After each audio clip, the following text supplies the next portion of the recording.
So yung mga bossing, magandang tanghali. So tanghali na dito sa Saudi. So siguro dyan sa inyo ay mga bandang puro 6, mga ganyan. Kasi dito 1 eh. So yan. Sasagutin ko lang pala yung mga nagko-comment sa video natin, sa mga video natin mga bossing na may tinatanong kasi sila. So bakit daw dito pa ako nag-abroad sa Saudi? So yan, mga tanong nila. Dito pa daw nag-abroad, pangit daw dito, mahigpit. So yan, totoo naman dito, mahigpit talaga dito mga bossing. So yan, Muslim country kasi to, Muslim country. So yan, kaya mahigpit talaga sila sa mga OFW na mga Pinoy, kasi yung iba hindi naman kasi nila alam yung mga patakaran. Pinapatupad lang din naman nila yung mga patakaran ng mga Muslim country dito. Yung mga bossing, talaga mahigpit dito. Pero kung sweldo lang ang pag-uusapan mga bossing, di hamak naman na mas malaki ang sweldo dito sa Saudi kaysa naman dyan sa Pilipinas, di ba? Yung kung isa kang simpleng manggagawa dyan sa Pilipinas, kikita ka lang dyan ng, sabihin natin 500. 8 oras ka nagtatrabaho dyan. May mga boss ka pa na makakasama, ng mga piling boss, piling may-ari ng kumpanya na hindi naman sa kanila, utos-utusan ka pa. Totoo naman, pwede naman mag-utos-utos, pero yung utos ba na normal, yung simpleng utos lang, kasi iba talaga piling boss kung makapag-utos niya sa Pilipinas, samantalang ang pasahod lang naman 500, below minimum pa nga yung iba, diba? Dito sa Saudi, para kang teacher dito. Daig mo pa nga teacher dito kumikita ka 1,000 mahigit dito may tip ka pa. Kasi dito wala na silang kakaltas sa'yo. Wala nang kaltas yan. Walang Pag-ibig, walang PhilHealth, walang SSS. Depende na lang sa'yo kung magpapadala ka, tapos ipapasikaso mo dyan yung mga benefits mo. Halimbawa yung Pag-ibig, PhilHealth, SSS, papahulugan mo. Every year naman yan, pwede kang maghulog. Dito diretso mo makukuha yung sweldo mo sa pinirma mong kontrata. Halimbawa ako, pumirma ako ng kontrata, kung magkano yung pinirma ko, yun ang makukuha ko buo. Makukuha ko yung walang kaltas. Pero na lang kung umabsent ako, sigurado may kaltas yun, umabsent ako diba? Kaysa dyan sa Pilipinas, diba?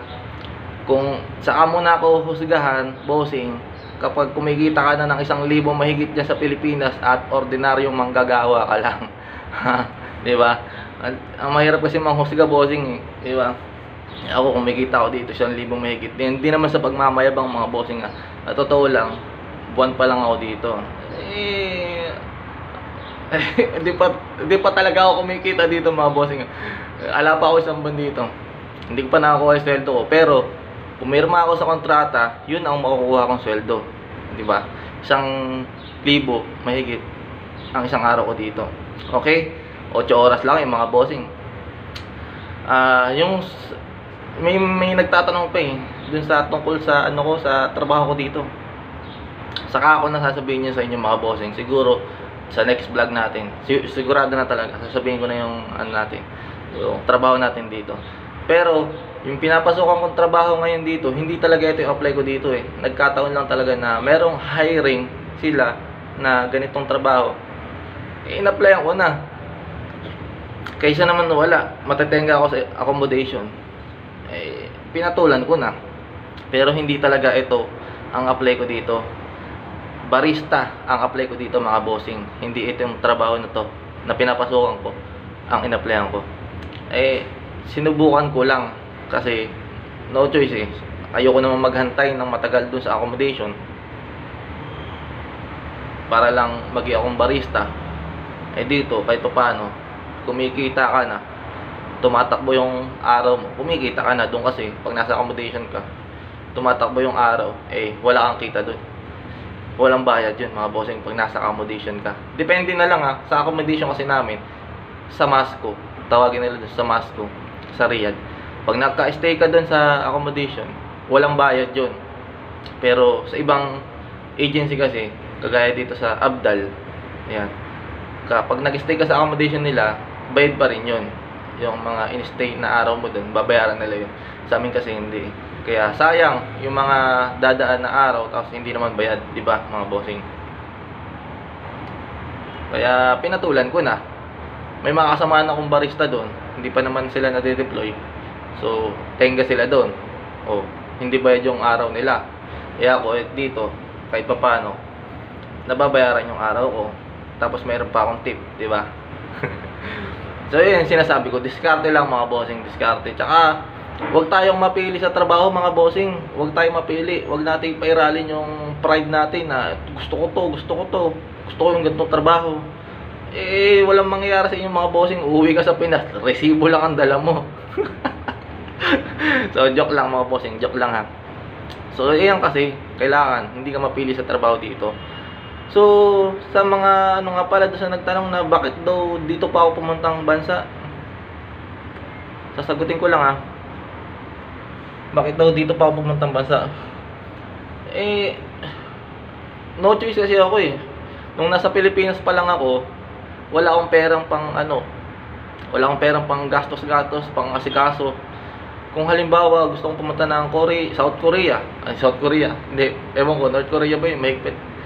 Basta, halimbawa gusto kong pumunta ng Korea, Japan, doon kasi mga bossing, mag-aaral ka pa ng lengguwahe nila. So, magbabayad ka ng ano doon, mag-enroll ka sa school nila para mag-aaral ka ng lengguwahe, 6 months yata yun. O, may bayad yun. Pangalawa, yung pang-asikaso mo pa sa mga requirements, sa mga something, mga pamasahe, pagkain mo pa. Hindi ka naman basta-basta kasi pwedeng mag-apply dyan sa mga ganyan. O, kung may placement fee, di magbabayad ka pa ng placement fee. O, di ba? Eh, dito sa Saudi, meron na akong placement fee, pero maliit lang, di ba? Hindi na ako nagpili pa ng mga bansa na pupuntahan na maganda.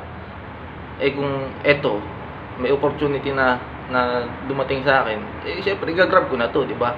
Kaysa naman mamili pa ako na wala namang kasiguraduhan kung makakaalis ba ako or mababawi ko ba yung mga binayad ko, mga ginastos ko. Eh kung may scam pa ako, di ba? Mag-aaral ako, tapos maghihintay pa ako ng client o ng hiring, di ba? So, wala naman kasi akong pera. Eh dito sa Saudi, ayan, isang mabilisan lang mga bossing, walang isang buwan nakaalis kagad ako, inasikaso kagad nila. So hindi na ako naging mapili. So ito lang gusto kong sabihin mga bossing nga, hindi na ako naging mapili sa trabaho. Hindi na rin ako naging mapili sa bansa na pupuntahan ko. Ang sa akin lang, makapagtrabaho ako at kumita kahit maliit, basta sa ibang bansa. Kasi dyan sa Pilipinas, ang hirap dyan, below minimum ka na nga.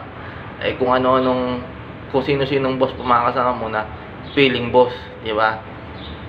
So yun lang mga bossing ha. Tsaka hindi talaga eto yung final destination na gusto kong puntahan mga bossing. 2 years contract ako dito. Pag natapos ko to mga bossing, may pera na ako. Tapos may pang-apply na ako papunta sa ibang bansa naman. Sa ibang bansa naman. Kasi hindi naman talaga ito yung gusto kong country na puntahan. Naging ano lang ako, naging madiskarte lang ako na yung bansa na to na pinuntahan ko, eh ginagawa kong stepping stone para magkaroon ng pera at makapag-apply sa ibang bansa, di ba? Kasi yung mga bossing, kung dyan ako mag-iipon sa Pilipinas, meron akong asawa, meron akong anak, nangungupahan lang kami, hindi ako makakaipon dyan mga bossing. Simpleng manggagawa lang ako dyan mga bossing. Sa factory lang ako dyan dati, nagtatrabaho. Kumikita lang ako dyan ng, sabi natin, 900 sa gabi, 12 oras yan mga bossing. 12 oras ako nagtatrabaho dyan. So, hindi mo mauuwi lahat ng sweldo mo dyan dahil may kaltas yan mga bossing. Kaltas pa sa kantin kasi hindi ka pwede magbaon doon sa pinapasokan ko dati dyan. Kaya talagang wala kang maiipon dyan mga bossing sa Pilipinas. Hindi na ako naging mapili mga bossing. Hindi na ako naging mapili sa bansa na pupuntahan ko. Ang importante lang, makapag-ipon ako ng pera at pag natapos ko yung kontrata ko, mag-a-apply naman ako sa ibang bansa. Ibang bansa naman mga bossing. Pwede sa New Zealand. Kung may pera na ako, pwede sa Japan. Kung may pera, kung mas maganda-ganda pera ko, yan, Japan, Taiwan, Korea. Makakapag-aral ako ng lingwahe nila, 'di ba mga bossing? Kasi may pera na ako pang-apply sa nila, sa school na mag-aaral ka nga ng lingwahe, 'di ba? Kasi yan yung mga bossing. So, yun lang mga bossing nga, naging madiskarte lang ako, ginamit ko lang ang utak ko. Wala namang masama kung magtatrabaho dito sa Saudi. Hindi naman mahirap ang trabaho dito. Sa totoo nga, ito, on duty ako, di ba? On duty ako ngayon na, ito, naka-uniform ako. On duty ako ngayon, ito, nagba-vlog-vlog lang ako. Di ba? Nagba-vlog-vlog lang ako, ito, on duty ako eh.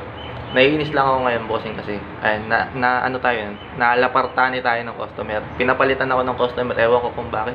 Maarte yung customer and nalapartani ako. Pero okay lang yun, bayad pa rin ang araw ko dito kahit pinapalitan ako ng customer. Ayan, ginawa ko, nag-vlog na lang ako. So yan mga bossing ha.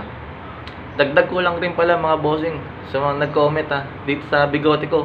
Oh, ayan oh, ayan. Yung bigote ko na yan ha. Asset ko yan eh, asset. So yan, asset yung mga bossing.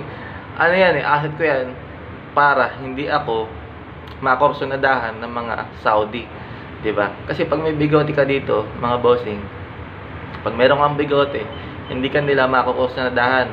Ang tingin nila sa iyo dito, lalaking-lalaki, machong-macho ka dito, mga bossing. Pag meron kang bigote, okay? Hindi ka nila dito basta-basta makokorsunadahan pag meron kang bigote. Ayan, mga bossing, pinapahaba ko 'yun na mga 2 buwan pa puputulan ko lang 'yan. Hindi ko 'yan tatanggalin. Pero na lang, pag bumalik ako sa accommodation, tatanggalin ko yan kasi pag meron akong interview, kailangan presentable tayo. Hindi tayo mukhang balahura. Hindi naman sa balahura, hindi tayo mukhang ibang lahi. Kasi mga gusto nila, Pinoy. Karamihan naman talaga sa mga Pinoy, walang bigote. Kaya tatanggalin natin yan. So yan, mga bossing.